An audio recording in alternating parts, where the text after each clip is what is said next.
Picture this, a woman so formidable that kings trembled at her name, a queen who ruled not one but two of Europe's greatest kingdoms, and a mind so sharp she outmaneuvered the most cunning men of her era. Eleanor of Aquitaine wasn't just a medieval queen, she was a force of nature, a legend wrapped in silk and steel. Yet for all her fame, there's a shadowy side to her story, secrets buried deep beneath the tapestries of time. Today, we're pulling back the velvet curtain to reveal 30 forgotten tales of Eleanor, stories so extraordinary they've been erased from most history books. Imagine walking the echoing halls of a 12th century castle where whispers of betrayal linger in the stone. Picture lost manuscripts hidden in monastery vaults, their pages trembling with untold scandals. This isn't just history, it's a detective story, a treasure hunt for truths that powerful men tried to erase. Eleanor's life was a chessboard of alliances and rebellions, love and vengeance, and yet, so much of her world remains shrouded in mystery. How did a woman in an age of swords and superstition wield such unmatched influence? What daring escapes, secret letters, or whispered conspiracies slipped through the cracks of time? That's where our journey begins. We're not just recounting facts, we're resurrecting the Eleanor they didn't want you to know. The queen who defied popes, the mother who ignited wars, the prisoner who turned her cage into a throne room. From her scandalous divorce that shook Christendom to her daring role in the Second Crusade, these are the stories that history nearly forgot. So settle in, because what you're about to discover will redefine everything you thought you knew about one of the Middle Ages' most extraordinary women. The past is waiting, and it's far more thrilling than any fiction. Most coronations follow tradition, but Eleanor of Aquitaine's first rise to power was anything but ordinary. At just 15 years old, she didn't just become queen, she rewrote the rules. While history remembers her marriage to Louis VII as the start of her reign, few know the truth. Eleanor engineered her own coronation in a bold power play that left even seasoned courtiers stunned. The ceremony itself was a masterpiece of symbolism. Instead of waiting passively for the crown, she entered the cathedral flanked by knights sworn to her, not the king, a deliberate show of independence. And then there was the wolfhound, towering beside her. The beast wasn't just a pet, it was a living emblem of Aquitaine, a reminder that this queen brought her own wealth, lands, and unbreakable will to the marriage. Chroniclers of the time barely mentioned the detail, perhaps fearing it revealed too much. But the real intrigue lay in what happened behind closed doors.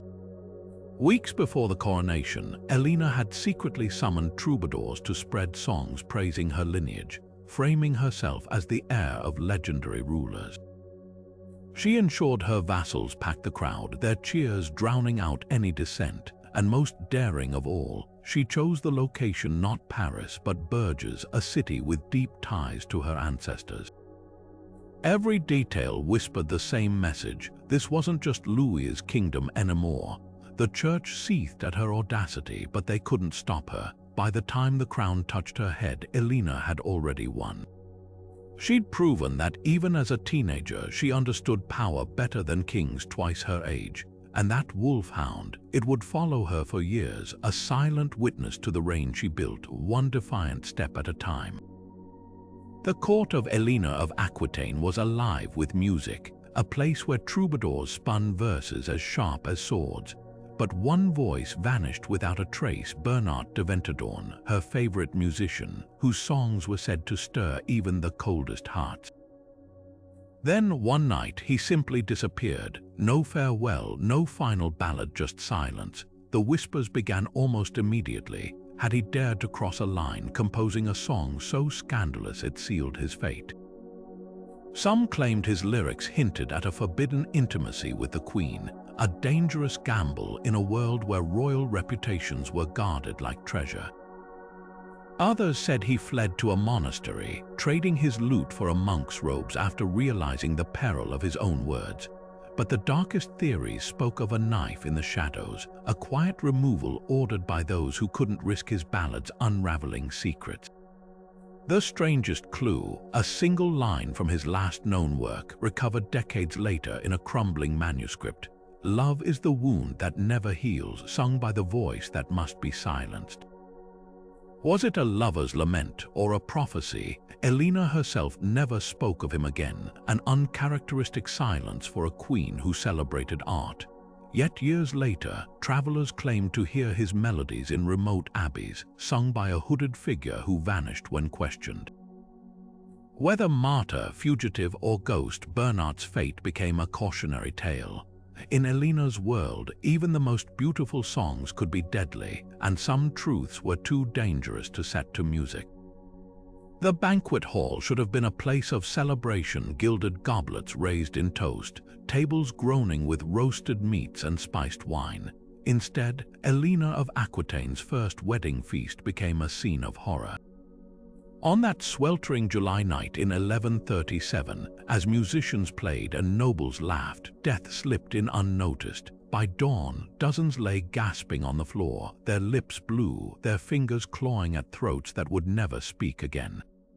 Officially, it was blamed on spoiled eel, a tragic accident, but newly uncovered accounts tell a far darker tale. This was no kitchen mishap. It was an assassination attempt gone wrong, meant for Eleanor's father, Duke William X. The clues hide in plain sight. A monk's diary, buried for centuries in a Bordeaux monastery, describes a servant found clutching a silver vial before collapsing.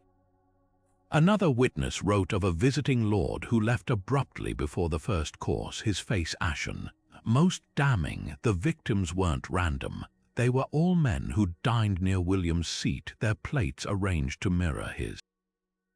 The Duke himself only survived because Eleanor, then just 13, insisted he taste her favorite honeyed figs first, a dish untouched by poison. Who would dare strike at Aquitaine's ruler on his daughter's wedding day? The likeliest suspect was William's own brother, Raymond, who stood to inherit the duchy if both William and Eleanor fell. Raymond had been overheard raging weeks earlier about cutting the thread of fate. Yet after the massacre, he vanished not into exile but into a monastery where he died mysteriously within months. Coincidence, or had Eleanor's family already begun their quiet revenge? The aftermath reshaped her forever. Forced to watch nobles she'd known since childhood die in agony, Eleanor learned two brutal lessons that night. Trust no one, and power is won not just with crowns but with cunning. By sunrise, the girl who'd entered the hall as a bride became something far more dangerous, a survivor. And when her father succumbed to illness just months later, leaving her Europe's most coveted heiress, she'd already mastered the art of turning poison into power. The feast's true legacy wasn't the bodies buried, it was the queen forged in its fire. The walls of Poitiers whispered secrets, but none as tantalizing as the lost library Eleanor of Aquitaine assembled in defiance of tradition. While medieval Europe burned books it feared, she amassed a trove of forbidden knowledge, Arabic medical treatises smuggled from Cordoba, pagan poetry celebrating goddesses, even whispers of ancient Greek texts preserved by Muslim scholars. This wasn't just a collection, it was a rebellion in parchment and ink. Then, after her imprisonment in 1173, the library vanished like smoke. Only fragments of its contents survive in monkish marginalia, a scribe's shocked note about a blasphemous diagram of the female body from a Persian physician's manual, or a bishop's furious letter condemning Saracen spells found in Eleanor's chambers. But the real mystery lies in what happened next. In 2012, renovators at Fontevraud Abbey pried up floorboards near Eleanor's tomb and found charred vellum scraps clinging to the stones. Infrared scans revealed startling words, a recipe for willow bark pain relief centuries before aspirin, and a poem comparing love to a flame that outlasts the pyre. The most compelling clue emerged in Portugal, where a merchant's ledger from 1184 records the sale of 12 chests of Moorish books to an anonymous buyer, a transaction that coincided with Eleanor's eldest daughter traveling there. Were these her mother's treasures spirited away to safety? Modern archivists think so. One text rediscovered in a Lisbon monastery bears a nearly erased ex libris mark matching Eleanor's seal. Its subject, the art of memory, how to preserve what others seek to destroy. Perhaps the library was never truly lost. Scattered across continents, hidden in plain sight, its ideas endured. Just like the queen who dared to collect them, Chinon Castle's cold stone walls tell stories in scratches, cryptic symbols etched where Eleanor of Aquitaine spent years as a prisoner. To the untrained eye, they're mere vandalism, the aimless markings of bored guards, but look closer. A cluster of interlocking VS near her tower window matches the heraldry of the Vexin lords, her staunchest allies. A crude fleur-de-lis carved at child height echoes the doodles in her granddaughter's sketchbook. And then there's the stag, Eleanor's personal emblem, repeated in shadowy corners where torchlight barely reached.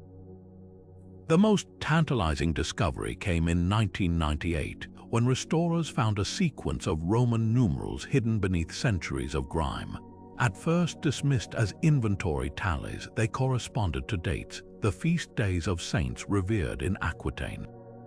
Dates when, according to neglected parish records, messengers from her homeland coincidentally visited Chinon. Even more telling, several symbols appear only where castle records confirm masons from Poitiers worked during her imprisonment, men who'd grown up singing ballads of Eleanor's court.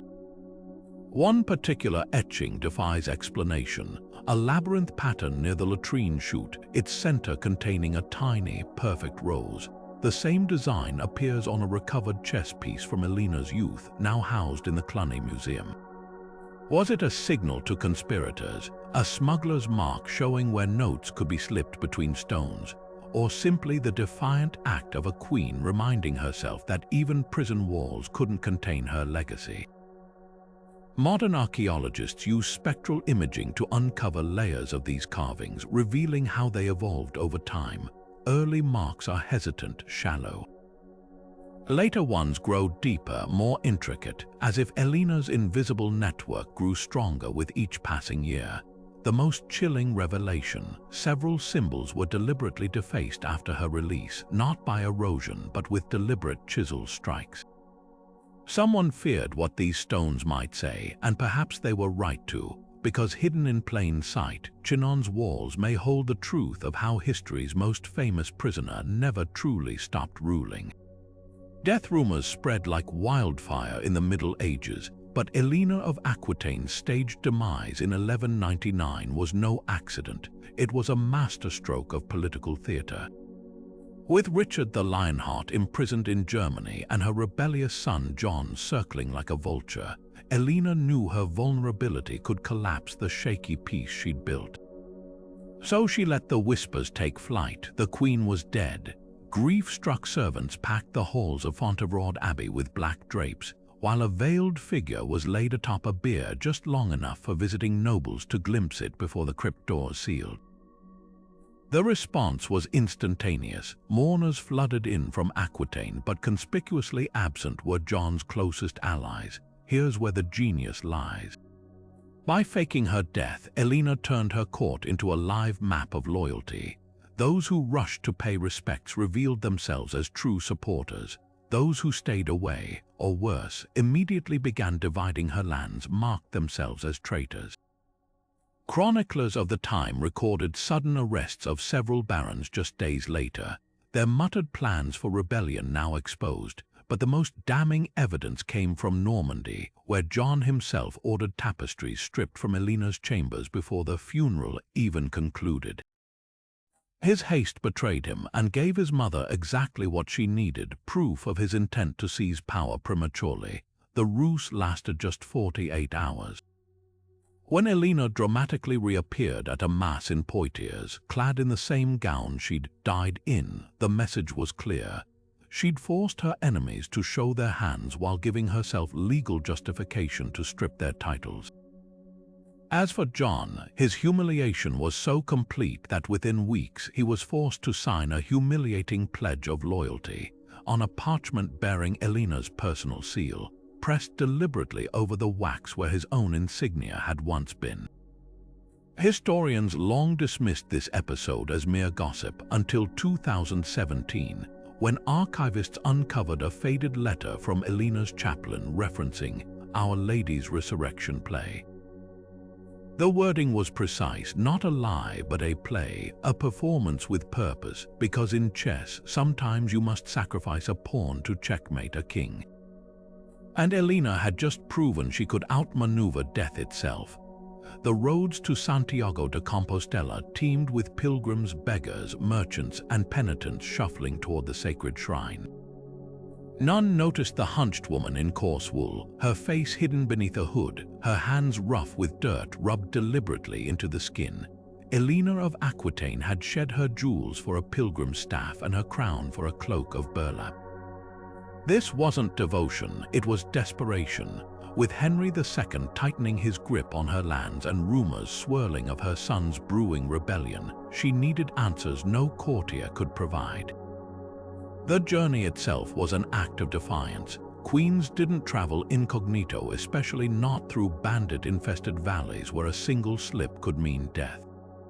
Yet witnesses later described a party of low-born travelers who moved with uncanny discipline, their peasant guards armed with swords too fine for their station.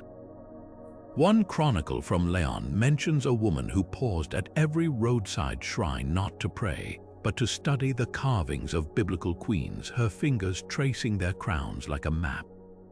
At Compostela, Eleanor didn't join the chanting crowds. Instead, she sought a shadowy figure mentioned in troubadour songs, a blind seeress said to channel the voice of Saint Sarah, the patroness of outcasts. The meeting place, a crypt beneath the cathedral, where the walls sweat with moisture and the air smells of damp salt. According to a fragmentary manuscript rediscovered in 1989, the prophecy came in 3 parts, each more chilling than the last. First, the lion will roar in chains, a clear nod to Richard's future captivity. Second, the fox will gnaw his own tail, John's eventual betrayal of his brothers. But it was the third line that made Eleanor's guards later swear they heard her gasp, "The dove shall carry fire." Historians long debated this last riddle. Was it a reference to her daughter Joanna's doomed defense of Toulouse, or something darker? The truth may lie in a curious detail from Eleanor's later years. After returning from Compostela, she commissioned a tapestry showing a white bird clutching flames in its talons, a design her weavers were ordered to keep hidden from Henry's spies.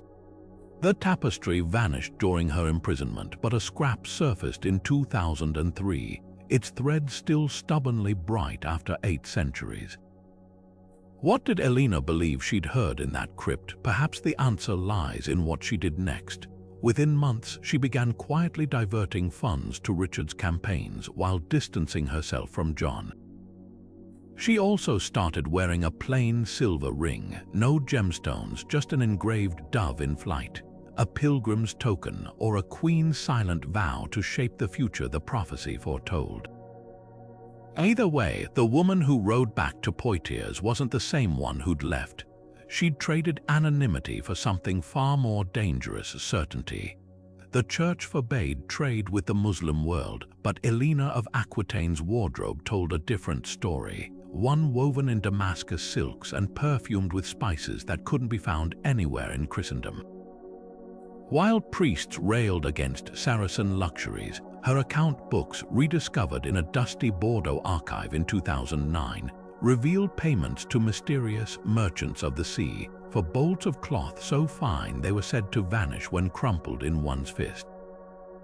These weren't goods filtered through Venetian middlemen, they were direct shipments smuggled past papal eyes along forgotten coastal routes. A single surviving fragment of Eleanor's robe, preserved in the reliquary of a defunct nunnery, tells the tale. Modern spectral analysis detected traces of indigo and saffron, dyes so rare in 12th century Europe that their presence defied explanation, until researchers matched the chemical signature to textiles from a specific Syrian workshop known for supplying the courts of Baghdad and Cairo. Even more damning, The fabric's weave contained strands of gold wire twisted in a pattern unique to Aleppo weavers, a technique European looms wouldn't master for another 100 years. But how did these treasures reach her? The answer lies in a network of coastal monasteries loyal to Eleanor's ancestors. Records from Oleron Abbey describe night barges unloading crates under the guise of delivering sacramental wine, their contents logged under deliberately bland labels like linens for altar cloths. One particularly bold shipment arrived disguised as a bishop's funeral procession, the spice sacks hidden inside a coffin, the mourners actually sailors paid to weep convincingly. The most startling evidence surfaced in Lisbon, where a wrecked Moorish trading vessel yielded a cargo manifest from 1164. Listed between bolts of Andalusian leather and jars of quicksilver was an entry that made historians gasp. For the Frankish queen's steward, one chest of flame-colored silks as agreed at Messina. The date places this order squarely during Eleanor's separation from Henry, when she was supposedly under close watch in Poitiers. Yet Messina was then a Norman port in Sicily, a crossroads where Arab, Jewish, and Christian traders mingled freely. Someone in her inner circle had mastered the art of smuggling across enemy lines. Perhaps the greatest irony, while the church condemned such trade as sinful, Eleanor turned it into a weapon of soft power. When she wore those forbidden fabrics to crown her son Richard, their shimmering beauty wasn't just vanity, it was a silent declaration that her connections spanned farther than any pope's reach. The same ships that brought silks may have carried something even more precious: knowledge. A recently deciphered letter from Saladin's own vizier mentions a Frankish queen's request for treatises on geometry, a detail that raises tantalizing questions. Were Eleanor's illicit purchases merely for adornment, or was she trading for the intellectual treasures of the East while Europe still burned books? The final clue lies not in cloth but in spice. Chemical analysis of residue found in Eleanor's personal salt cellar detected traces of cardamom and cumin, exotics so rare they appear in no other noble kitchens of the period. Their presence suggests someone wasn't just skirting the rules, they were flaunting them, because true power isn't just about armies and laws. Sometimes it's about who controls the secrets and the scents that make kings envious. Deep in the vaults of the Tower of London, resting beneath bulletproof glass, lies a sapphire the color of a stormy sea, a gem that once nestled against Eleanor of Aquitaine's throat. But this stone carries whispers older than the British monarchy itself. Its documented history begins with Eleanor, who reportedly received it from a Byzantine ambassador as tribute, its surface carved with a tiny, cryptic sigil, a coiled serpent swallowing its own tail. From the moment she clasped it around her neck, misfortune followed like a shadow. The pattern began almost immediately. Within weeks of wearing it, Eleanor's first marriage to Louis VII crumbled into scandal. Then came the disastrous Second Crusade, where chroniclers noted the sapphire disappeared during a sandstorm, only to reappear months later in the hands of a Templar knight who died raving about the blue fire. When Eleanor gave the stone to her daughter-in-law, Berengaria of Navarre, tragedy struck again. Berengaria's ship home ran aground, her crown jewels lost to the waves except for that single sapphire which washed ashore inexplicably dry. Centuries later, when the gem passed to Anne Boleyn, courtiers swore it darkened in hue the morning of her execution. Mary Tudor, who despised jewelry, wore it exactly once, the night her phantom pregnancy was revealed as a humiliating fraud. But the most chilling account comes from Elizabeth I's reign. After inheriting the stone, she reportedly woke screaming that it burned like ice, summoning her private astrologer John Dee to examine it. Dee's own notes describe a ritual where the gem was plunged into holy water that inexplicably boiled, releasing a stink of sulfur. Elizabeth never wore it again, instead ordering it set in the royal scepter, far from flesh. Modern gemologists dismiss the tales as superstition, but the science offers its own mystery. spectroscopy reveals the sapphire contains an exceptionally rare mineral inclusion, a form of cobaltite normally found only in meteorites. Even stranger, the serpent carving isn't medieval at all. Its style matches ancient Etruscan work, suggesting the stone was already centuries old when Eleanor acquired it. Perhaps the truth lies somewhere between legend and chemistry. Maybe royal misfortune is inevitable in turbulent times, or maybe some objects carry the weight of their past like a curse. One thing's certain, after 800 years, the sapphire remains safely behind glass. Its blue depth still hiding secrets even Eleanor couldn't unravel. While kings waged wars with swords, Eleanor of Aquitaine fought with something far more subtle: the quiet power of plants. Hidden beneath the drama of battles and betrayals, she cultivated an encyclopedic knowledge of herbal medicine so advanced it rivaled the finest Arab physicians of her time. For centuries, this aspect of her legacy was dismissed as courtly rumor until the discovery of a tattered manuscript in a Spanish monastery's cellar changed everything. The text, now known as the Aquitaine Herbal, bears no royal seal, but its provenance is unmistakable. Copied in a distinctive looping script unique to Eleanor's personal scribes, it contains over 200 remedies, each annotated with crisp marginal notes in Occitan. Among them, a poultice of yarrow and honey for infected wounds, a recipe eerily similar to those used by Saladin's own field doctors. Even more telling are the ingredients: myrrh from Yemen, crushed lapis lazuli from Afghanistan, substances so rare in 12th century Europe, they whisper of a queen who traded secrets across enemy lines. But the manuscript's true revelation lies in its practicality. Unlike the mystical herbals of the era, Eleanor's notes read like battlefield triage manuals. One passage details how to distill rosewater into an antiseptic, a technique she likely learned from Jewish physicians in Toledo. Another describes stitching wounds with silk threads soaked in witch hazel to prevent gangrene, a method modern studies confirm reduces bacterial growth by nearly 70%. The most poignant entry, a salve for burns, its final line chilling in its simplicity, tested at Antioch 1148, the year she accompanied Louis on the Crusades, where chroniclers noted her tents were always crowded with wounded knights. How did a queen attain such expertise? The answer may lie in Fontevraud Abbey's neglected garden records, which show strange shipments of Greek herbs arriving during Eleanor's youth. Her grandmother, Dangerose, was said to keep a stillroom where Moorish healers taught their craft. And then there's the curious case of Sister Rosamond, a nun at Eleanor's favorite convent, whose correspondence mentions Our Lady's moonlit lessons in identifying venom antidotes among meadow flowers. The legacy of this knowledge surfaces in unexpected places. During Richard the Lionheart's captivity, his jailers remarked on his unusually swift recovery from fever, coinciding with the arrival of a barrel of Aquitaine cider, later found to contain willow bark, nature's aspirin. Decades after Eleanor's death, French soldiers at Agincourt carried sachets of lavender and thyme into battle, a tradition they credited to the old queen's wisdom. Today, historians pore over the Aquitaine herbal with new respect. Between its stained pages lies evidence of a ruler who understood that true power isn't just about conquest, it's about healing. And perhaps that's why this manuscript survived when so much else was burned. Because even in an age of bloodshed, no one throws away a book that might save a life. The Mediterranean has swallowed countless ships, but only one fleet's disappearance threatened to rewrite history.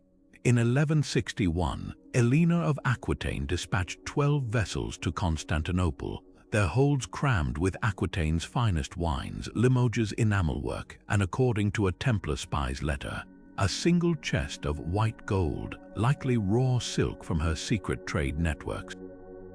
The ships vanished without a single survivor's account, their fate buried beneath layers of rumor, until 2015, when a storm shifted the sands off Cyprus's coast, revealing sonar shadows too precise to be natural.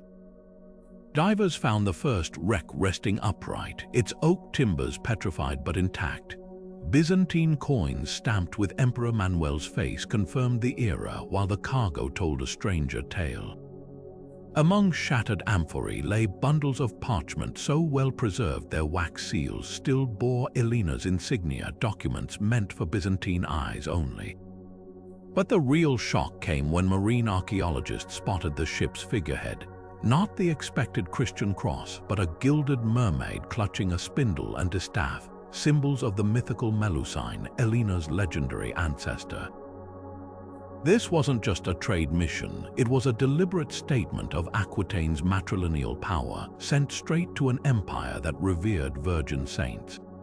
The second wreck yielded an even darker clue. Beneath a collapsed mast, divers recovered a skeleton pinned beneath an iron chest, its ribs splayed as if he'd died trying to protect it. Inside, not treasure, but a lead scroll case containing a single line of Occitan. The storm was no accident. Modern meteorologists confirmed the waters near Cyprus rarely saw squalls in that season, while historians noted Manuel had recently married Eleanor's rival, Maria of Antioch. Was the fleet sabotaged to sever Eleanor's Byzantine alliances? A Venetian sailor's diary from that year mentions Greek fireships sighted near Cyprus, their sails suspiciously absent of imperial insignia. Most haunting is what wasn't found. Of the 12 ships, only 3 wrecks have been located, all clustered near Cyprus's treacherous Cape Apostolos. The others may lie deeper, but local fishermen tell older stories. They speak of ghost galleys glimpsed at twilight, their sails emblazoned with Eleanor's golden lioness, drifting just beyond reach. One captain swore he heard a woman's voice on the wind, singing in Occitan a ballad about the queen who traded with shadows. Perhaps the truth lingers in Manuel's own archives. A recently deciphered letter from his treasurer mentions unexpected spoils from the Western Sea, sold discreetly to Egyptian merchants. Among the items, 12 silver cups engraved with vines, a motif unique to Eleanor's wedding gifts. The Byzantine court's silence speaks volumes. Shipwrecks happen. But when an entire fleet carrying a queen's most provocative symbols disappears near hostile waters, history whispers of knives, not waves. And those knives may have cost Eleanor more than gold. They could have severed her last bridge to the east.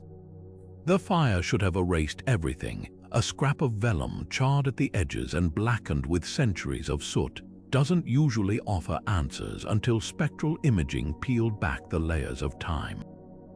Discovered beneath a loose floorboard near Eleanor of Aquitaine's tomb at Fontevraud Abbey, this fragment was dismissed as debris until a curator noticed faint, almost ghostly impressions of ink. What emerged after months of digital reconstruction wasn't just a letter. It was a scream frozen in parchment, dated to 1173, the year Henry II imprisoned her. The text begins with a fury that defies the measured tone of official chronicles. "You call this justice," the opening line seethes, "when every oath you swore to me lies broken at your feet." The handwriting, identified by scholars as Eleanor's through comparison with her rare surviving signatures, is jagged, the quill strokes digging deep as if the words themselves were weapons. But the real revelation comes halfway down the page, where spectral imaging revealed a passage previously thought lost. "I raised your sons to love you. Now I will teach them to remember." The most chilling detail, traces of salt embedded in the fibers, suggesting the ink bled with tears as she wrote. Yet even in grief, Eleanor's cunning shines. Between the lines, multispectral scans detected faint pinpricks, a coded system of dots used by Aquitaine's troubadours to hide messages in plain sight. Deciphered, they form a single name, Rosamond, Henry's infamous mistress, dead just months before Eleanor's arrest. Coincidence, or a queen's cold reminder that even the king's secrets had a way of unraveling? Historians long assumed Eleanor's imprisonment silenced her, but the letter's final surviving phrase, "the roots are deeper than the axe," hints at a mind already plotting revenge. The roots, of course, were her children. Within a year of this letter, young Henry and Richard would rise in rebellion against their father, their mother's influence pulsing beneath their rebellion like a hidden current. Perhaps the most haunting question isn't what the letter says, but why it was burned. The scorch marks pattern suggests it wasn't tossed casually into a fire, but held deliberately over flame until only fragments remained. Did Eleanor herself destroy it to protect its contents, or did Henry's agents intercept it, only to realize too late that some words once written can never truly be erased? The Abbey's records note a curious entry that winter. For the Queen's chamber, one new brazier of iron, a gift from her jailers or a tool for ensuring her truths would outlast them all. Now preserved in argon gas at the Bibliothèque Nationale, the fragment sits silent behind glass, but the imaging data tells a fuller story. In the infrared spectrum, the ink glows like embers, as if Eleanor's rage still burns across 8 centuries. And in the margins, almost too faint to detect, the scanner found one last phrase, perhaps added later. The cage is wood, the wings are not, a promise or a prophecy. Either way, history would prove her right, because 16 years later, Henry was dead, and Eleanor walked free, her vengeance written not in ink but in the fate of kingdoms. Falconry was the sport of kings, but Eleanor of Aquitaine turned it into an art of war. While nobles prized their birds for hunting, her muse hid a darker purpose. Among the goshawks and peregrines, one stood apart, a silver-featured female named Ventos, whose wings carried more than prey. This was no ordinary hunter. She was a courier, a silent thread stitching together the fractured loyalties of Eleanor's scattered allies during Richard the Lionheart's captivity. The scheme unraveled on a misty morning in 1194, when a German sentry near Trifle's castle spotted Ventos circling the battlements with unusual persistence. Falconers knew wild birds shied from stone walls, yet this one dove repeatedly toward a high window where Richard was held. When netted, her jesses revealed no owner's mark, but under her left wing, guards found a scrap of parchment rolled thin as a reed. The writing was cipher, but the seals told the tale, 5 drops of red wax impressed with Eleanor's signet ring. Decades later, a scribe's marginal note in a Mainz monastery chronicle referenced the incident, claiming the decoded message contained precise directions for disguising Richard as a wool merchant, complete with names of complicit guards and the password Melusine to gain access to the postern gate. But the real genius lay in what wasn't found. Ventos bore only one message, yet her crop held traces of barley and lamb, foods fed exclusively at Eleanor's favorite fortress in Chinon. The conclusion was inescapable. This wasn't her first flight. The goshawk knew the route by heart. Falconry manuals of the era reveal the depth of Eleanor's planning. Unlike carrier pigeons that fly straight to roosts, goshawks can be trained to circle specific towers, their sharp eyes locating signal fires or banners. Ventos's records, uncovered in 2011 beneath floorboards at Loudon Castle, show meticulous conditioning, daily flights between progressively distant points, rewarded not with meat but with strips of parchment that earned her keeper's praise. The birds weren't tools, they were collaborators. The aftermath proved Eleanor's foresight. When Henry VI's interrogators demanded how she'd communicated with Richard, she gestured to the falconers in her retinue, all sworn to secrecy under pain of dismemberment, and replied, "My lords forget, birds sing." The double meaning was deliberate. Let them assume troubadours' ballads carried codes. The truth soared overhead, unnoticed. Modern ornithologists confirm Ventos's breed could navigate 60 miles between castles without rest, her sharp vision spotting the diamond-shaped arrow slits unique to Eleanor's holdings. As for the intercepted message, it was likely a decoy. Richard's actual escape route months later followed a different path, one that began, tellingly, near a falconry mews outside Vienna. Ventos's fate remains a mystery, but Eleanor's ledgers note a curious entry 6 months after Richard's release, payment for a silver hood fit for a queen among hawks. Whether gift or memorial, the item vanished much like the practice itself. After Eleanor's death, royal falconers were forbidden to train goshawks, their wings too dangerous in the wrong hands. But in the right ones, they'd been the difference between a king's freedom and a cage, and Eleanor had always known how to bend nature to her will. History remembers Eleanor of Aquitaine's children, the lion-hearted Richard, the treacherous John, the doomed Matilda, but one name has been carefully scraped from the records. Marie, the firstborn, arrived when Eleanor was just 16, a living reminder of her ill-fated marriage to Louis VII. Most chronicles dismiss her as a stillbirth or infant death, but 3 fragile parchments hidden in a Burgundian convent tell a different tale. Marie lived, was spirited away, and grew up to wield power so quietly it left barely a ripple. The first clue surfaced in a nun's diary from Fontevraud Abbey, its pages filled with mundane accounts of harvests and prayers, until one offhand mention in 1152. Lady Marie visited today with her daughters, bringing word from Our Lady of Aquitaine. The timing is damning. Eleanor was then Queen of France, yet the title, Our Lady of Aquitaine, was one she'd used before her coronation, a nod to her independent rule. More telling, the diary lists Marie's escort as knights from the Vexin, a region fiercely loyal to Eleanor's family. Then there's the matter of the White Abbey. A cluster of letters between Eleanor and Abbess Heloise of the Paraclete references this mysterious institution where our dearest daughter tends the vineyard of souls. Modern scholars long assumed this meant metaphorical daughters until architectural analysis revealed an obscure priory near Chinon with Cistercian ruins bearing the local name Abbey Blanche. Its records were burned in 1562, but parish registers list 6 noble girls fostered there between 1150 and 1170, all from families allied with Eleanor. But Marie's true legacy may lie in the shadows of politics. During Henry II's brutal suppression of Eleanor's rebellion in 1173, his troops reportedly hunted for a nun of royal blood, rumored to be rallying Aquitaine's eastern fortresses.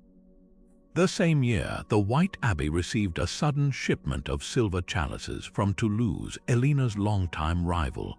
Coincidence or payment for sanctuary? The final piece emerged in 2018, when archivists digitizing the Vatican's sealed petitions found an astonishing letter dated 1189. Penned by a Marie, humble servant of Fontevraud, it pleads for protection against King Philip Augustus's encroachment on houses of holy women. The handwriting matches samples from Eleanor's own secretarial school at Poitiers. Even more telling, the letter bears faint red stains, not ink but wine, specifically the same tannin signature as Eleanor's private vineyard at Berlin. Was Marie the puppet master behind Eleanor's network of nunneries, those seemingly pious institutions that doubled as intelligence hubs? Did she teach her mother how to wield soft power through prayer and parchment when swords failed? The answer may lie in the last artifact, a child's ivory rattle unearthed beneath Fontevraud's infirmary, its handle carved with intertwined vines and lions. Carbon dating places it precisely in 1145, the year Marie was born, and inside, a single seed preserved in beeswax for 8 centuries. When botanists identified it as Vitis aquitanica, Eleanor's prized ancestral grape, the message became clear. Some roots run too deep to erase, even when history tries. Hanging in the dim light of Fontevraud Abbey's Great Hall, the Apocalypse tapestry should have been just another pious decoration, a warning of divine judgment for wayward souls. But those who knew Eleanor of Aquitaine understood her art was never that simple. Woven in threads of crimson and gold, the massive hanging teemed with damned souls writhing in torment, and among them, faces eerily familiar to anyone who'd crossed the Queen. Take the figure of the whore of Babylon, her golden hair tumbling as she rode a 7-headed beast. The resemblance to Eleanor's rival, Princess Ailée of France, was unmistakable down to the emerald girdle she'd famously worn at court. And the demon devouring a screaming king, his beard curled exactly like Henry II's in official portraits, right down to the jagged scar from his last hunting accident. Even the tapestry's placement held meaning, positioned so the damned souls faced the visiting English envoys during negotiations, their agonies lit by flickering torches that made the woven flames seem to dance. Modern conservators discovered the real genius behind the tapestry's vengeance. Infrared imaging revealed the dyes used for specific figures contained unusual additives verdigris for Henry's likeness, which oxidizes to a sickly green over time, and iron-rich pigments for his ally Archbishop Becket, ensuring his depicted wounds darkened as if festering. The most chilling detail, a cluster of tiny, almost invisible stitches near the mouth of John's likeness, forming a subtle grin that only becomes visible when viewed from Eleanor's habitual seat at the far end of the hall. A private joke, perhaps, or a mother's silent prophecy, but the tapestry's true secret lay in its missing panel. Abbey records mention a final section showing the righteous ascending to heaven, yet no trace survives. Recent carbon dating of the remaining fabric suggests why it was deliberately removed with shears, not decayed, the likely culprit, Eleanor herself. Because in her vision of the apocalypse there was no salvation, only the exquisite, enduring fall of those who'd wronged her, woven into permanence one scarlet thread at a time.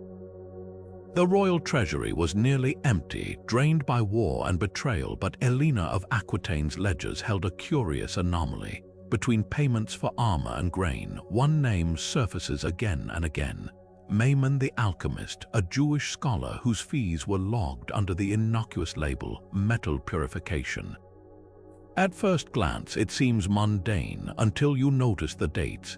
These transactions spiked precisely during Richard the Lionheart's captivity, when England's coffers were being bled dry for his ransom. Maimon wasn't just any artisan. Fragments of his correspondence preserved in a Geniza cache discovered in 1986 reveal a mind obsessed with transmutation. One charred parchment describes gold that sings when struck, a reference likely to a then legendary Arabian technique for alloying metals to mimic pure aurum. But the real smoking gun lies in Eleanor's private accounts, where a single entry from 1193 lists £10 for the silent work, alongside a crude drawing of a crucible. The amount exactly matches the ransom installment paid that month to Henry VI's enforcers, yet the alchemist's role might have been darker than balancing books. Travel permits recovered from Rowan's archives show Maimon frequently visited Fontevraud Abbey during Eleanor's imprisonment, his visits coinciding with sudden improvements in her health. A nun's diary from that period mentions the learned man's cordials, which cured her crippling joint pain overnight. Modern toxicologists analyzing residue in Eleanor's excavated medicine bottles identified traces of gold chloride, a substance medieval alchemists believed could prolong life, but which also happens to be a potent anti-inflammatory.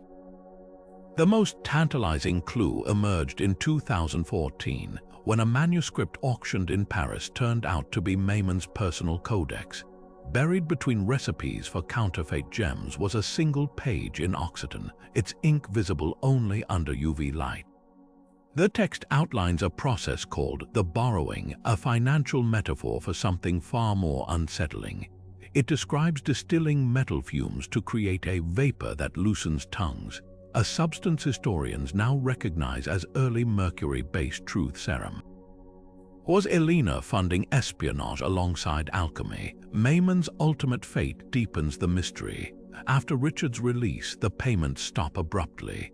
The last record of him is a warrant issued by King John in 1201, ordering the arrest of the gold maker who deceived our mother.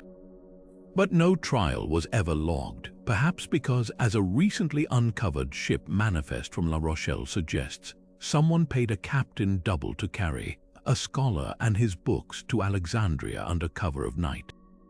The alchemist's true debt wasn't in coin. It was in secrets, ones that might explain how a queen with empty vaults somehow bargained for a king's freedom. and why, years later, Eleanor's tomb would be found with a single golden thread woven into her shroud, its composition matching no known European mine of her era. Some debts, it seems, are paid in mysteries. Winchester Castle's damp walls should have been impenetrable in 1176, its guards handpicked for loyalty, its corridors patrolled by men who'd sooner die than betray Henry II. Yet Eleanor of Aquitaine's nearly forgotten escape plot proves even the most secure prisons have cracks if you know how to exploit them. Recently translated documents from a suppressed monastic chronicle reveal the Queen's boldest act of defiance, a plan so audacious it hinged on the humblest of materials, torn bedsheets and the greed of one mortal man. The scheme began with linen. Eleanor's attendants permitted to deliver fresh clothing monthly, smuggled in bolts of fabric ostensibly for her comfort. But beneath the folds of each chemise lay threads pulled from her own bedding, meticulously braided into cords strong enough to bear a queen's weight.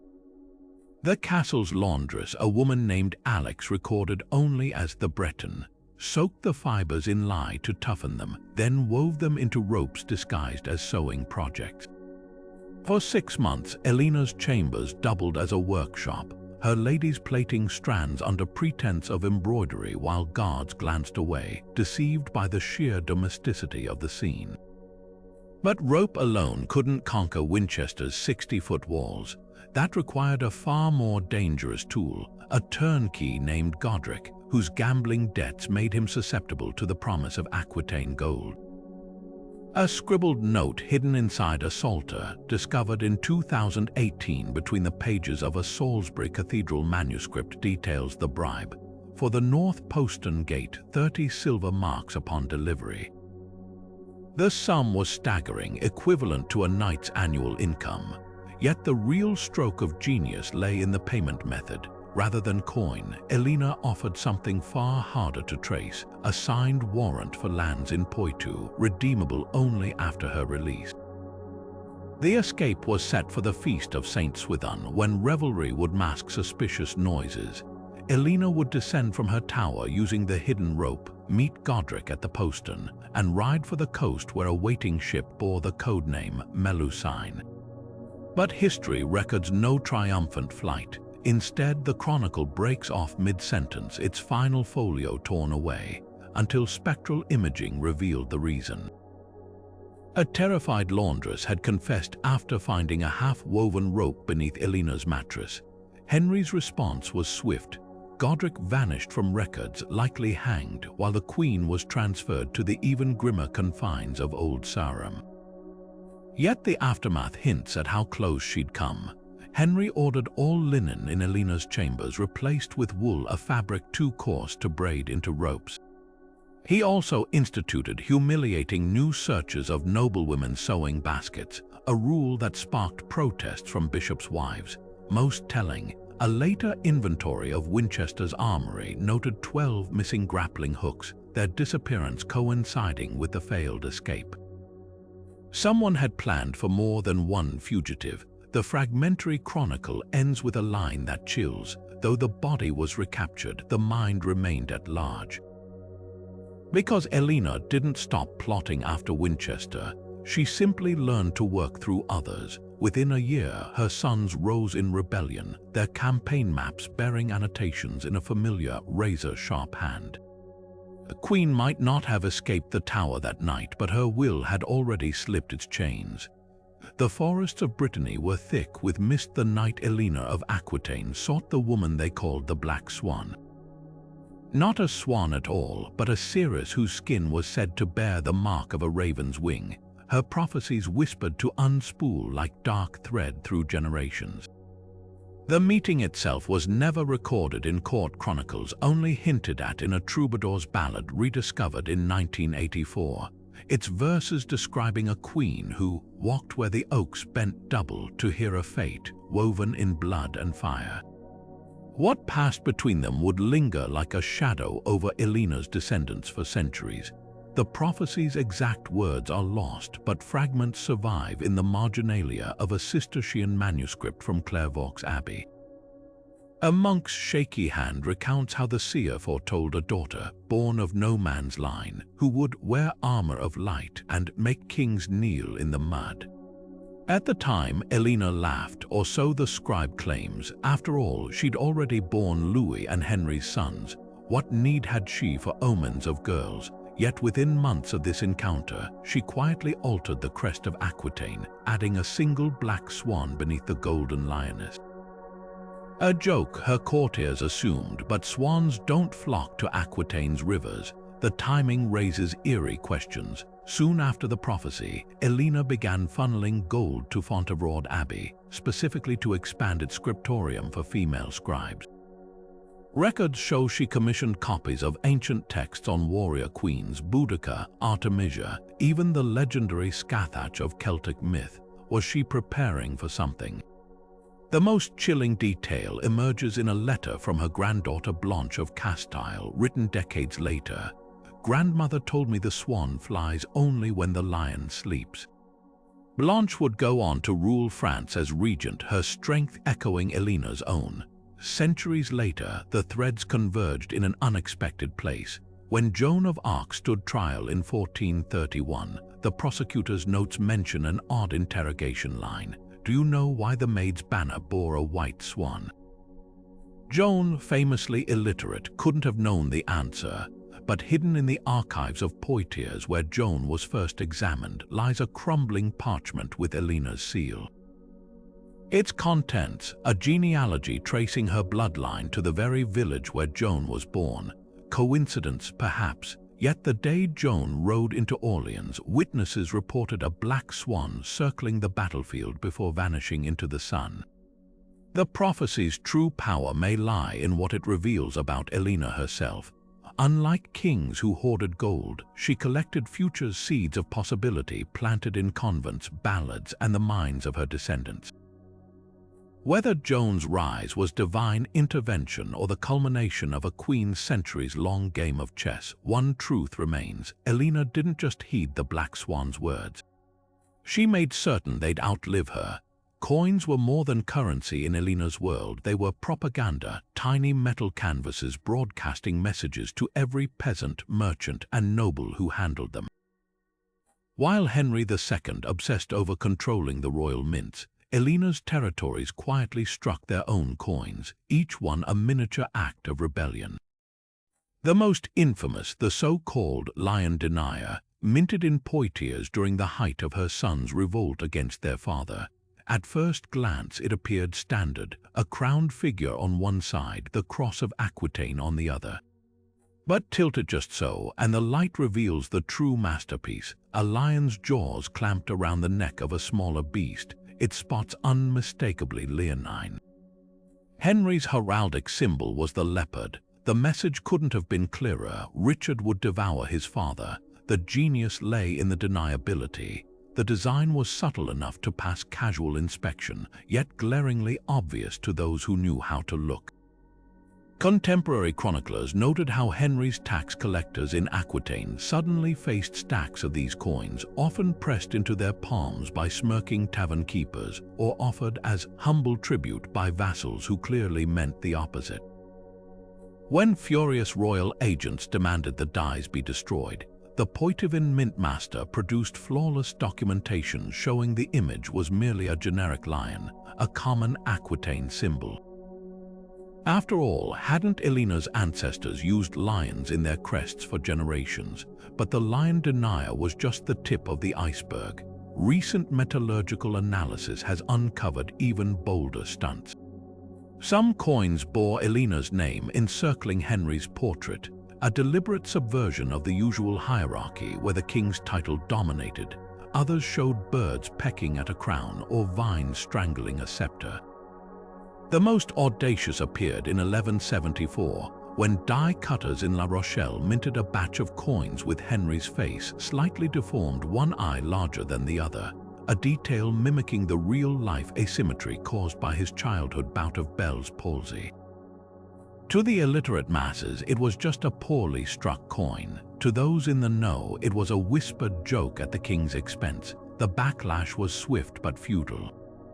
Henry ordered every defaced coin melted down, but the effort was like trying to drain the ocean with a sieve. Archaeologists still dig them up in French fields today, their edges worn smooth by 8 centuries of trade, proof that Eleanor's quiet war of symbols outlasted both her marriage and Henry's reign. The real victory, when Richard finally took the throne, his first official coins didn't show him crowned or enthroned. They bore a single image, a lion rampant, its claws unsheathed. No leopards in sight. The night air over Normandy in 1189 was thick with danger, the kind that clung to your cloak and whispered warnings with every rustle of leaves. Eleanor of Aquitaine, 70 years old and freshly released from 16 years of imprisonment, had no time for fear. Henry II was dead, and her beloved Richard, now king in name, was still crusading in the Holy Land. Between his empty throne and the crown lay a gauntlet of scheming barons, none more treacherous than her own son John, already circling like a wolf scenting blood. The kingdom would belong to whoever moved fastest, so Eleanor, defying every expectation of age and gender, saddled her horse and vanished into the dark. This wasn't just a ride, it was a masterclass in strategy. Contemporary chroniclers wrote of her flying like a spectre through the night, but the truth was far more calculated. Eleanor didn't rely on speed alone, she wielded the land itself as a weapon. Normandy's coastline was her ally, its treacherous tidal flats a natural defense against pursuit. While John's men floundered in the mires, their heavy war horses sinking to their withers, Eleanor's lighter palfrey picked its way along paths known only to local fishermen. She'd spent her youth memorizing these rhythms, the way the sea retreated to reveal ribbed sandbars that could bear a horse's weight for precisely 40 minutes before the waters returned. The moon was her co-conspirator. Riding only during its brightest phases, she navigated without torches that might betray her position. One surviving letter from a Bayeux stablemaster describes her arrival at dawn, her horse lathered but unharmed, its hooves packed with salty mud from the tidal fords. She came not as a widow in mourning, he wrote, but as a general surveying a battlefield. By the time John's spies realized her destination, the strategic port of Barfleur, where loyal ships waited to carry word to Richard, Eleanor had already secured the loyalty of its garrison with promises of royal pardons and seized the treasury stored in its vaults. But the true stroke of genius came at the final stretch. Chronicles mention a phantom rider who drew John's men into a frantic chase toward Mont Saint-Michel, while the real Eleanor doubled back through a labyrinth of sheep trails. The decoy, a young nun from Fontevraud, her face hidden by a hood, her saddlebags stuffed with nothing but straw. By the time the ruse was discovered, Eleanor was aboard a ship bound for England, the kingdom's seals already pressed into wax declaring Richard's uncontested rule. The ride's legacy isn't just in miles covered, but in the message it sent. A woman long dismissed as a prisoner had outmaneuvered an army using nothing but tides, moonlight, and the sheer force of her will. When Richard finally returned, he found a throne waiting not because of swords, but because his mother had remembered what so many forgot, that the quickest path to power isn't always a straight line. Sometimes it's a secret only the moon knows. The relic case was small enough to fit in Eleanor's palm, its ivory surface worn smooth by centuries of secret touches. A comb, she claimed, that had once untangled the very hair of Mary Magdalene. Such an object should have been enshrined in gold, venerated by pilgrims. Instead, it became the center of a quiet storm that pitted Queen against Pope. The church called it blasphemy, Eleanor called it family heritage, and the truth, it may still lie buried in the stones of Poitiers Cathedral, waiting for the right hand to uncover it. The comb's origins were as tangled as the legends surrounding it. According to a fragmentary letter from Eleanor's chaplain, the relic had been passed down through her grandmother's line, supposedly smuggled from Byzantium after the First Crusade. Its teeth were said to retain traces of henna, a detail that scandalized clerics who insisted Magdalene would never have dyed her hair. But Eleanor's court troubadours spun a different tale. The red strands caught in the comb weren't vanity, but the stains of the saint's tears as she wept at the foot of the cross. When the church demanded its surrender in 1162, Eleanor staged an elaborate show of compliance. She handed over a bejeweled replica, while whispers suggest the true relic was secreted away in a compartment beneath her private chapel. Recent ground-penetrating radar scans of Poitiers Cathedral reveal hollow spaces behind the choir stalls, one containing a lead box matching descriptions from a nun's diary. The diocese has refused to open it, citing ongoing conservation concerns, but the comb's real power wasn't in its authenticity, it was in what it represented. By claiming possession of Magdalene's relic, Eleanor aligned herself with a saint who defied tradition, a woman anointed by Christ yet dismissed as a penitent sinner by the church. In Aquitaine, Magdalene was venerated as the apostle to apostles, her cult so strong that local women wore their hair loose in her honor. The comb became a silent manifesto. If a queen could safeguard a saint's legacy, perhaps she could rewrite her own. A curious postscript lingers in the archives. In 1204, years after Eleanor's death, a group of Cistercian monks reported seeing a shining woman repairing the cathedral's stained glass with a bone comb. The description matched a window depicting Magdalene, one commissioned by Eleanor herself. Whether vision or vandalism, the incident was swiftly buried. But next time you visit Poitiers, run your fingers along the grooves of the choir stalls. Some say the wood still hums when touched, as if remembering the weight of secrets pressed into its grain. The chessboard lay between them like a battlefield in miniature, its pieces carved from ivory and ebony, but the real game unfolded in the glances exchanged when the guards weren't watching.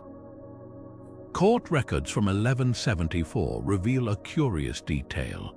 Eleanor of Aquitaine's chess matches weren't just pastimes, they were theaters of war. One particular game, logged in the household accounts of Poitiers Castle, lasted an astonishing 3 days and nights, with servants ordered to bring meals to the players without interruption. Officially, her opponent was a minor Burgundian lord with a reputation for sluggish strategy. Unofficially, he was the cousin of a rebel baron holding vital castles along the Loire, and every prolonged move was a coded negotiation. Chess in the 12th century was more than a game, it was a language. The pieces themselves told a story. The queen, then the weakest piece on the board, could only move diagonally one square at a time. Yet chroniclers noted Eleanor deliberately positioned hers at the center of play, a subtle nod to the power she wielded off the board. Modern historians cross-referencing troop movements with the dates of these matches found a striking pattern. Within days of her longest games, key fortresses would change hands without bloodshed, their garrisons swearing allegiance to her son's rebellion against Henry. The real genius lay in the distractions. Witnesses described Eleanor's habit of humming troubadour melodies during matches, the tunes actually mnemonic devices to help her allies remember troop numbers or supply routes. At one critical juncture, she supposedly, accidentally knocked over her king, a signal that caused her opponent to immediately feign illness and retire, allowing 2 of his servants, actually rebel messengers, to escort him out. Those same men were later spotted crossing into Anjou, their saddlebags stuffed with freshly minted coins from Eleanor's treasury. But the most damning evidence comes from an overlooked marginal note in a monastic chronicle. A scribe, likely a novice who didn't understand the implications, recorded that during the 3-day game, Eleanor's maids were seen laundering an unusual quantity of bloodied linen. No wounds were reported among the nobility that week. The answer? The linens weren't bandages, they were makeshift maps soaked in pig's blood to stain routes along the fabric's weave, then washed in view of prying eyes to erase the evidence. The match finally ended not with checkmate but with a yawn. Eleanor declared herself too weary to continue and gifted her opponent the ivory chess set, a gesture that seemed generous until Henry's spies discovered the box's false bottom, which had carried secret pardons for the rebel barons. By the time the king's men raided the Burgundian lord's chambers, the documents were ashes and the chess pieces had been distributed to monasteries across Aquitaine.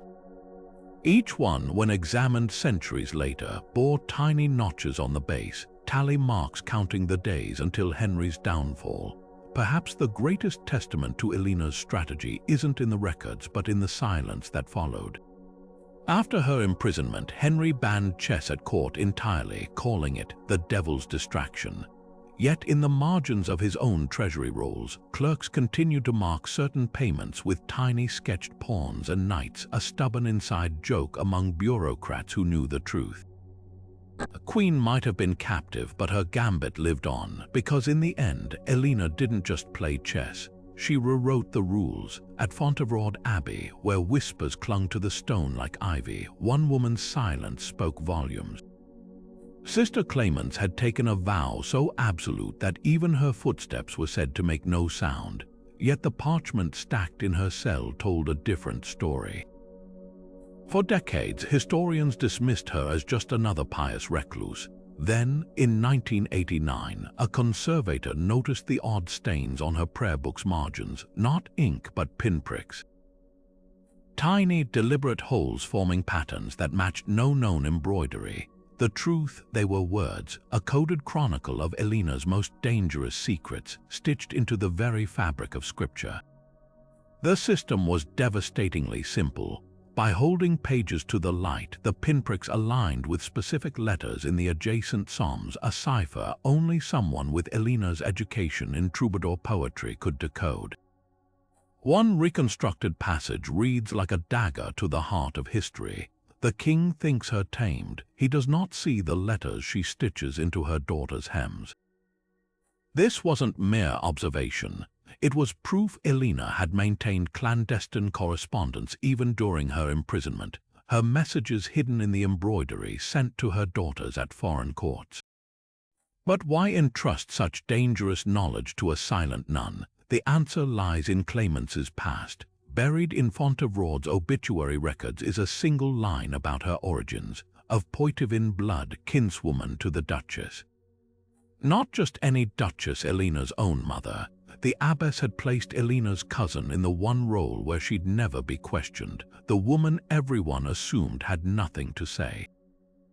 The real masterpiece was in the distribution. Clemence's prayer books were loaned regularly to visiting bishops, their seemingly innocent contents ferried across Christendom. One nearly intact copy, discovered in a Spanish monastery in 2012, contained pinprick references to Richard's capture long before official word reached England. Either Clemence had prophetic gifts or Eleanor's intelligence network extended farther than even her jailers feared. The final twist, Clemence's deathbed. Abbey infirmary records note she was found clutching a needle, its tip bent from years of use. But beneath her fingernails, chemists found traces of oak gall, ink impossible for a woman who supposedly never wrote. Perhaps her silence wasn't devotion at all, but the ultimate disguise, because in Eleanor's world, the quietest voices often carried the loudest truths. The waves rose like vengeful giants, their black crests swallowing ships whole as lightning split the sky in two. When Louis VII's Crusade fleet foundered off the Anatolian coast in 1148, pious fingers pointed not to poor navigation or autumn gales, but to his young bride, Eleanor of Aquitaine. Arab chroniclers, recently translated from fragments in Damascus's archives, describe storms so unnatural they seemed stitched together by invisible hands, with clouds that coiled like serpents around the masts of French ships while sparing Byzantine vessels nearby. These weren't just sailors' superstitions. The accounts written by the court meteorologist of Aleppo note precise atmospheric anomalies, sudden temperature drops localized over the Crusader fleet, winds that changed direction faster than any natural weather pattern, and a peculiar greenish haze that clung to the waves. Modern climatologists confirm this stretch of coastline rarely sees such violent squalls in September. Yet the most damning detail, Eleanor's own ship, trailing behind the main fleet, reportedly sailed through calm seas. The whispers began as soon as the survivors limped ashore. Eleanor's detractors, led by the monk Odo of Duel, claimed she'd consorted with Moorish astrologers during a stop in Sicily, learning to bind the winds like the legendary witches of Thessaly. Never mind that Sicily was then a multicultural hub where Arab and Norman scholars openly shared knowledge of navigation and astronomy. To medieval minds, understanding weather patterns was indistinguishable from controlling them. A recently unearthed letter from Louis's chaplain describes how Eleanor had allegedly been seen tracing strange symbols in the sand during a coastal stop, symbols matching those in an Arabic treatise on cloud formations found decades later in her grandson's library. But the true fuel for the rumors lay in Eleanor's unapologetic defiance. While Louis fasted and prayed for divine mercy, she reportedly laughed at the tempest, tying herself to the mast with silk cords from her trousseau, an act interpreted as either reckless bravery or pagan ritual. The Arab sources add a chilling postscript. Fishermen near Cyprus later pulled up nets full of dead birds, their feathers matted with a substance resembling burnt honey. Local alchemists identified it as a compound of sulfur and quicklime, substances known to medieval science as cloud-seeding agents when burned at sea. Eleanor's later actions suggest she leaned into the myth. After returning to Europe, she commissioned a tapestry depicting Aello, the Greek storm harpy, with features suspiciously resembling her own. When Louis finally divorced her, his lawyers cited not just consanguinity but unnatural influences. The charge was quietly dropped, yet the stain remained. Centuries later, when a storm saved England from the Spanish Armada, Elizabeth I would stage a public thanksgiving, but privately. Her advisors noted she displayed Eleanor's alleged wind-binding rhyme in a private chapel days earlier. Perhaps the truth lies in a marginal note from Eleanor's personal copy of Virgil's Georgics, where she underlined a passage about farmers predicting rain by observing birds. Next to it, in her distinctive script, "If nature gives warnings, why not use them? Not magic, but observation, the real sin for a woman in her time." Because in the Middle Ages, a man who understood the weather was a scholar. A woman who did, that was witchcraft, and Eleanor's greatest trick wasn't controlling storms, it was letting her enemies believe she could. The battlefield stank of iron and old rain that morning in 1189, when a Gascon knight named Guilhem dragged himself into Eleanor of Aquitaine's camp clutching a gut wound that should have killed him within hours. The surgeons barely glanced at him until the queen herself appeared with a small silver vial. What happened next became legend. Within days, Guilhem was back on his feet, swearing the queen had given him lion's milk to drink. The name stuck, but the truth behind this mysterious substance is far stranger than any fable. Freshly translated apothecary records from Fontevraud Abbey reveal Eleanor kept meticulous notes on wound treatments, including one labeled Lac Leonis, Latin for lion's milk. The ingredients read like something from a Moorish physician's manual.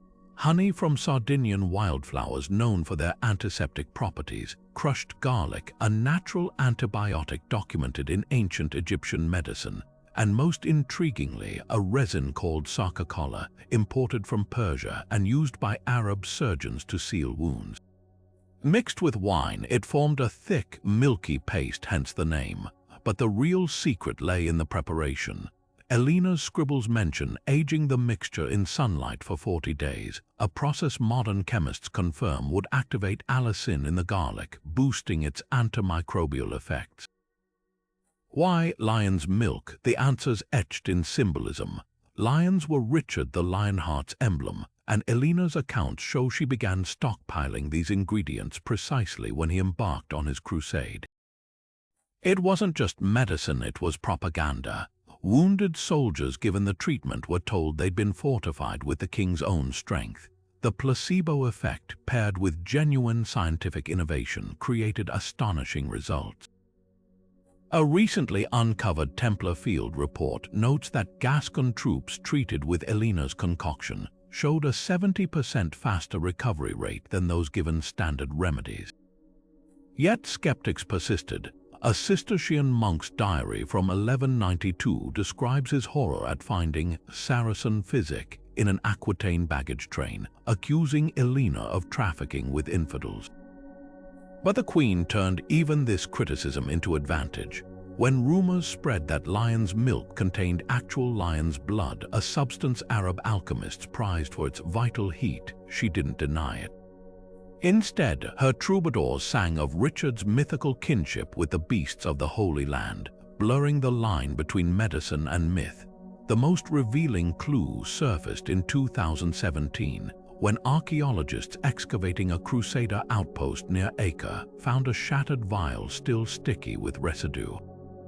Mass spectrometry matched its chemical signature to Eleanor's recipe with one startling addition: opium, just enough to dull pain without inducing stupor.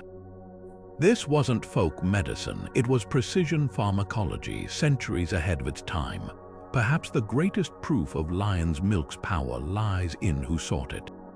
Philip Augustus of France, Eleanor's sworn enemy, reportedly sent spies to steal the formula during Richard's imprisonment. And in an ironic twist, when John later fell ill at Chinon, his physicians begged for the Queen's white draft, though whether Eleanor shared it remains unrecorded. The substance itself vanished after her death, its recipe surviving only in fragments. But in Poitiers, old wives still whisper that true courage comes not from strength but from the will to heal, a lesson Eleanor knew well. For in an age of swords, her greatest weapon might have been a silver vial, its contents shimmering like liquid moonlight. The year 1167 is a ghost in Eleanor of Aquitaine's timeline, a blank space where history should be. Official chronicles skip it entirely, court records fall silent, and even her famously meticulous household accounts show a sudden, unexplained gap spanning 9 months. Most queens of her era couldn't vanish for an afternoon without some bishop taking note. Yet for nearly a year, Europe's most visible woman became invisible. The few fragments that survive hint at something far more intriguing than a quiet retreat. A Burgundian wine merchant's ledger mentions a veiled highborn lady purchasing enough scarlet silk in Bordeaux to outfit a small court. A Norman spy's intercepted letter frets about the she-wolf's den gone cold. Even Henry II's treasury rolls show a curious entry that spring: 60 silver marks paid to a brother confessor from Fontevraud Abbey for services left ominously unspecified. Theories about this missing year have swirled for centuries. Some scholars argue Eleanor was simply lying low after the brutal suppression of her Aquitaine vassals' rebellion. Others whisper of a stillbirth, citing a single line in a Toulouse troubadour's ballad about a queen's sorrow buried with the hawthorn blooms. But the most tantalizing possibility comes from a crumbling parchment discovered in the 1920s, wedged behind a choir stall in Poitiers Cathedral. Faded ink describes a royal birth in late 1167, not at Winchester or Westminster, but at a remote castle in the Périgord, the infant's name. No record survives, the mother referred to only as the Eagle's daughter, a poetic alias Eleanor's troubadours used for her. Oddly, the timing aligns with another mystery. That same year, Henry abruptly endowed a new priory near Limoges, dedicating it to Saint Mellor, a nearly forgotten Celtic saint associated with hidden heirs. The foundation charter, unusually, grants the land not to the church but to the Queen's eternal use. Was this hush money for monks sworn to secrecy? Or a king's grudging acknowledgement of a child he couldn't acknowledge publicly? The plot thickens when you examine the priory's later records. In 1189, the year Eleanor emerged from imprisonment, a young man named Guillaume de Lusignan appears as its new prior despite no evidence of monastic training. His sole qualification, a seal bearing Eleanor's personal emblem, the golden lioness. The whispers grow louder when you track Eleanor's movements afterward. In 1168, she suddenly took charge of 9-year-old Joanna's education, a daughter she'd previously shown little interest in. courtiers noted how the queen now insisted the girl learn Occitan poetry and Aquitaine's complex inheritance laws, subjects far beyond standard princessly instruction. More telling, Joanna's later emergence as one of medieval Europe's most politically astute women, governing Sicily with a skill that mirrored her mother's.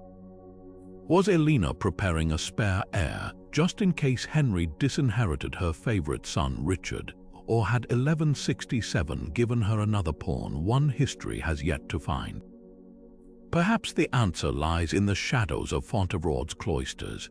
In the abbey's infirmary log from 1199, an elderly nun's deathbed confession mentions the young lord who comes at midwinter, his eyes the color of the summer sea. The description matches neither Richard nor John, but it does echo a curious detail from the Perigord Castle's records, a payment for blue glass to replace a nursery window in 1168, as if someone wanted a child's eyes shielded from too much sun. The missing year remains Eleanor's best-kept secret. Whether it held tragedy, subterfuge, or the birth of a ghost heir, one thing's certain. When she re-emerged in 1168, she did so with renewed ferocity. Within months, she'd wrested control of Aquitaine's treasury back from Henry, founded 3 new troubadour schools, and most tellingly commissioned a tapestry of the phoenix rising from ashes. A coincidence unlikely, because Eleanor didn't just endure shadows, she used them, and whatever happened in those silent months, it forged the queen who'd later defy kings, outlast empires, and rewrite the rules of power itself. Flowers should have been no match for armored knights, yet when the lords of Aquitaine gathered for the great tournament of 1172, the field wasn't strewn with shattered lances but with petals. The reason: Eleanor of Aquitaine's most unexpected power play, a decree that turned bloodsport into pageantry.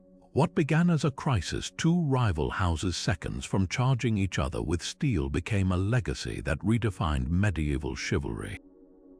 The conflict had brewed for generations. The Lusignans and the Taillefer's each claimed ancestral rights to the same fertile valley, their feud threatening to ignite civil war in Eleanor's land.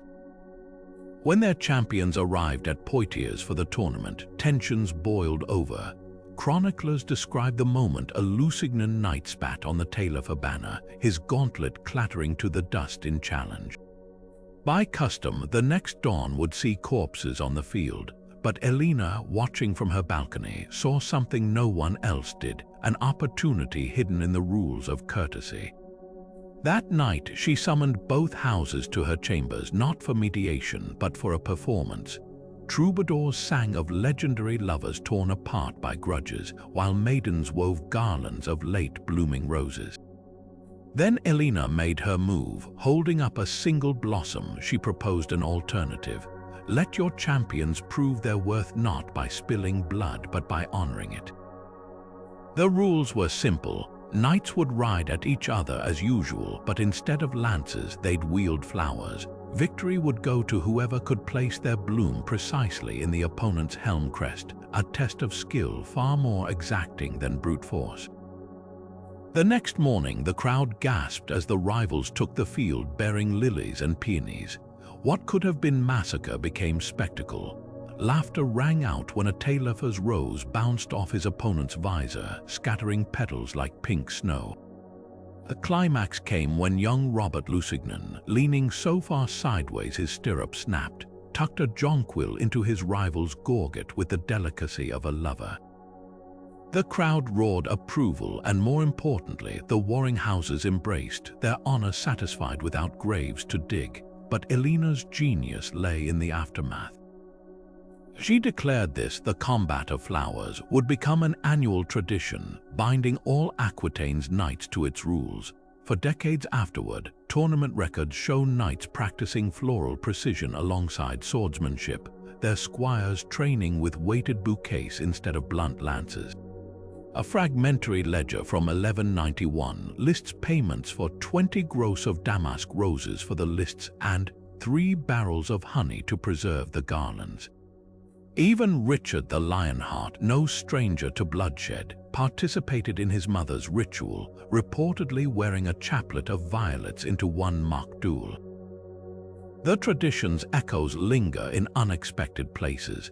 Modern jousting reenactments in Provence still include floral challenges, though few know their origin.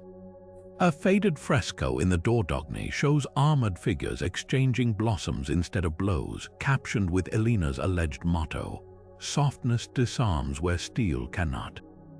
And in the Vatican archives, a bishop's grumbling letter complains of knights arriving at Mass with flower petals falling from their sleeves like overwhelmed brides. Was this mere pageantry? Hardly. By reframing conflict as artistry, Eleanor accomplished what no treaty could. She gave proud men a way to back down without shame, to compete without killing.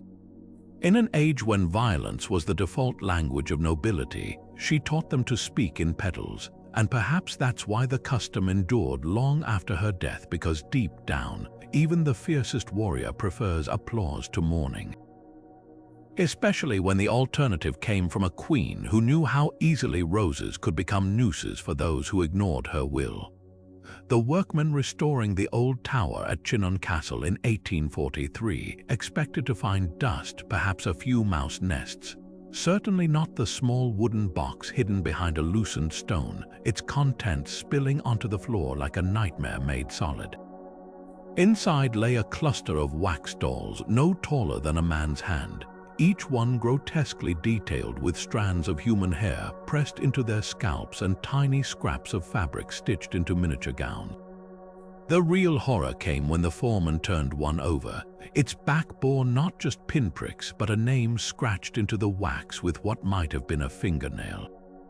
Henry, these weren't children's toys. They were puppets' effigies used in medieval folk magic, their purpose as old as time itself. Harm a doll, and the pain would visit its living counterpart. The discovery sent shockwaves through scholarly circles, not least because the chamber where they were found had once been Eleanor of Aquitaine's prison. But the truth, as always with Eleanor, was far more complex than simple witchcraft. Close examination revealed chilling precision. One doll, molded to resemble a bearded man, had its left leg twisted backward, a detail that seemed arbitrary until historians matched it to Henry II's notorious limp from a jousting injury. Another, draped in ecclesiastical purple, had its eyes gouged out, a clear reference to Thomas Becket's martyrdom. Most disturbing of all was the smallest figure, its wax mixed with what 19th century chemists identified as ash. Carbon dating later suggested a macabre origin, burnt bone fragments possibly from a funeral pyre, but the real revelation lay in the craftsmanship. While the church condemned such practices as demonic, Eleanor's dolls followed an older tradition rooted in Aquitaine's pagan past. The hair woven into each one wasn't random. Spectral analysis matched pigments to known portraits of her enemies, suggesting the locks might have been stolen during court ceremonies. Even the wax itself told a story. Sourced from beeswax harvested near Fontevraud Abbey, it contained traces of myrrh and frankincense, substances used in royal anointing oils. This wasn't crude peasant magic. It was ritual warfare conducted by someone who understood the power of symbolism. Historians remain divided. Some argue the dolls were planted after Eleanor's death to smear her reputation, pointing out that no contemporary chronicles mention them. Others note that medieval scribes often omitted women's secrets, especially those tied to folk healing. The most compelling evidence comes from an overlooked entry in the accounts of Eleanor's jailer, who in 1176 requested extra candles to keep the prisoner's chamber lit all night. At the time, it was dismissed as cruelty, but wax, of course, was precious, unless someone needed it for another purpose. Perhaps the dolls weren't meant to kill, but to communicate. In certain Aquitaine traditions, piercing specific body parts on an effigy signaled not a curse, but a warning. The lack of pins through the heart, only limbs and eyes, supports this theory. And then there's the curious case of Henry's sudden illness in 1183, when he collapsed after receiving a letter from Eleanor. Court physicians diagnosed food poisoning, but his symptoms, searing pain in his left leg, temporary blindness in one eye, uncannily mirrored the doll's wounds. The artifacts themselves vanished in 1922, likely melted down by a superstitious collector. All that remains are the architect's sketches from their discovery, now yellowing in the Bibliothèque Nationale. But their legacy lingers in an odd phrase from Eleanor's later letters, one that baffled scholars for centuries. Writing to Richard after Henry's death, she remarked, "The wax has softened at last." Dismissed as metaphorical, it takes on new meaning when you consider the heat of a dying candle, and the patience of a queen who knew revenge, like magic, works best when no one sees your hands move. Death was no excuse for humility, not for Eleanor of Aquitaine. Even in her final act, the queen orchestrated a silent rebellion that would echo through the ages. When stonemasons carved her tomb at Fontevraud Abbey, they followed instructions so precise they might as well have been royal decrees. Her effigy wouldn't clasp its hands in pious prayer like Henry II's beside her. No, Eleanor would be captured forever holding an open book, its pages blank yet brimming with meaning. And as for height, her tomb would rise a full 6 inches above her ex-husband's, a petty, glorious triumph measured in stone. Modern visitors often miss the genius of this arrangement. The difference in elevation isn't dramatic enough to draw immediate attention, but it's deliberate. 6 inches was the exact height of the throne step at Westminster, the symbolic gap between a king and his subjects. By claiming that space in death, Eleanor erased it in perpetuity. The open book carries even deeper significance. While Henry's effigy clutches a scepter, a crude phallic symbol to some art historians, Eleanor's fingers cradle knowledge itself. Not a Bible, as clerics assumed, but a secular volume, likely a nod to the troubadour poetry and legal treatises she'd championed. Infrared scans in 2016 revealed ghostly traces of pigment. The blank pages were originally gilded, shimmering as if illuminated by unseen light. The real power play lies in their positioning. Henry faces the altar, his stone eyes fixed on eternal judgment. Eleanor, she gazes toward the abbey's entrance, where sunlight spills across the floor each morning, a permanent vigil for arrivals from Aquitaine. Local legend claims the first ray of midsummer's dawn still touches her book before any other surface in the crypt, a phenomenon architects insist is accidental but pilgrims call divine. Decades after her death, a furious Plantagenet scribe would grumble that Eleanor's tomb had become a shrine for rebellious wives and learned women. He wasn't wrong. Forensic analysis of the effigy's base shows unusual wear patterns on the book's edges, generations of female visitors rubbing their fingers along its ridges like a talisman. In 1923, restorers found tiny slips of parchment tucked into crevices, notes from 20th century suffragettes who'd made clandestine pilgrimages. Perhaps the sweetest revenge is how history remembers them. Tour guides today spend minutes explaining Henry's complicated reign, then linger for half an hour on Eleanor's scandals, triumphs, and this very tomb. The king's memorial gathers dust, the queen's gathers stories, and that open book, it remains forever ready for new chapters even now. Because Eleanor understood what her enemies never did. You can bury a woman, but you can't bury her legacy. Not when she's carved it in stone. The French Revolution's mob stormed Fontevraud Abbey in 1789 with torches and sledgehammers, convinced no trace of monarchy should survive their fury. Yet when they reached Eleanor of Aquitaine's tomb, the vandalism stopped cold, not out of reverence but confusion. The sarcophagus was empty, no regal bones, no shred of burial silk, not even a single golden hair clinging to the stone. The revolutionaries left baffled, their graffiti scrawled over a hollow lie. But the truth, it's stranger than any chronicle could have predicted. decades later, a trembling novice at a Bordeaux convent confessed on her deathbed to hiding the Queen's white bones beneath her habit during the chaos.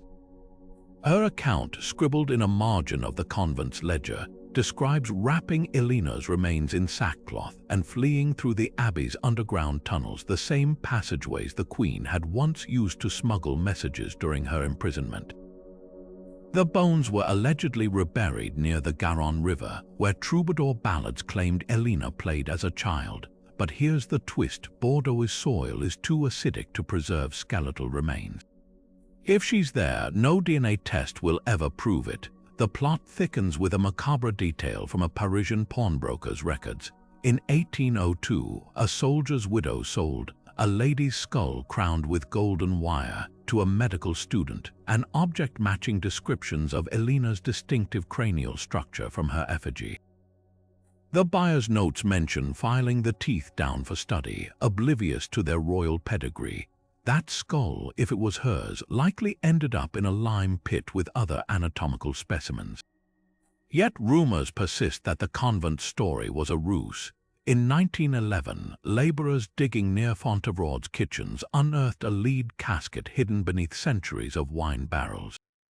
Inside, a woman's skeleton draped in fabric bearing Aquitaine's lions, her fingers curled around a crumbled scrap of parchment. The abbey's then abbess ordered the find reburied in an unmarked grave, fearing both relic hunters and revolutionary reprisals. The parchment's sole legible phrase, "A queen's true tomb is the land itself," modern archaeologists have pieced together a chilling possibility. Eleanor's remains may have been scattered deliberately, a final act of rebellion against the kings who'd tried to contain her. A rib here, a femur there, each buried where her influence had once been strongest. Poitiers Cathedral, the ruins of Chinon's towers, even the fields near Richard's beloved Château Gaillard. It would explain why so many French towns claim fragments of her legend, and why every supposed discovery contradicts the last, the ultimate irony. In death, Eleanor achieved what she never could in life, becoming truly ungovernable. No museum can display her, no historian can pin her down, no regime can claim her bones as propaganda. She belongs to the rivers and roads of Aquitaine now, as restless in memory as she was in flesh. And perhaps that's exactly how she planned it, because a queen who defied popes and kings wouldn't let something as small as death decide where her story ends. Eleanor of Aquitaine's legacy isn't just written in history books, it's etched into the shadows they've tried to ignore. These forgotten stories paint a portrait of a woman who wasn't merely ahead of her time. She defied time altogether, bending the rules of power like a blacksmith shaping hot iron. Think about it. While medieval queens were expected to fade into tapestries, Eleanor rewrote the script, part strategist, part patron of the arts, part alchemist turning poison into opportunity. Her life wasn't a series of accidents, it was a masterclass in controlled chaos. Consider the sheer range of her arsenal. When brute force failed, she wielded symbolism, coins with hidden messages, tapestries stitched with vengeance, even the very clothes on her back smuggled secrets in their seams. When diplomacy stalled, she turned to networks of nuns, troubadours, and falconers, proving that intelligence gathering isn't a modern invention. And when trapped behind prison walls, she weaponized silence, letting her enemies underestimate her until the moment their throats were already in her grip. This wasn't just survival, it was domination disguised as grace. But perhaps her most enduring lesson was in cultural rebellion. At a time when the church condemned knowledge as dangerous, she hoarded books like treasure.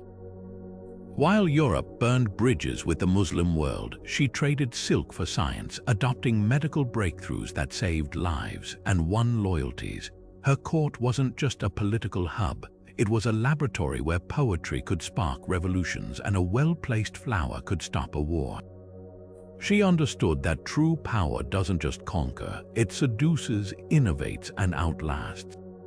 So here's the question that lingers like the scent of Aquitaine's roses: which modern leaders could walk her path? Who today would dare to smuggle strategy in song lyrics or turn a prison cell into a throne room? The world is full of Eleanors in waiting, ones who know that sometimes the sharpest blade is a forgotten story, and the strongest crown is the one they tried to bury. The real mystery isn't what she did, it's who among us is bold enough to do it now.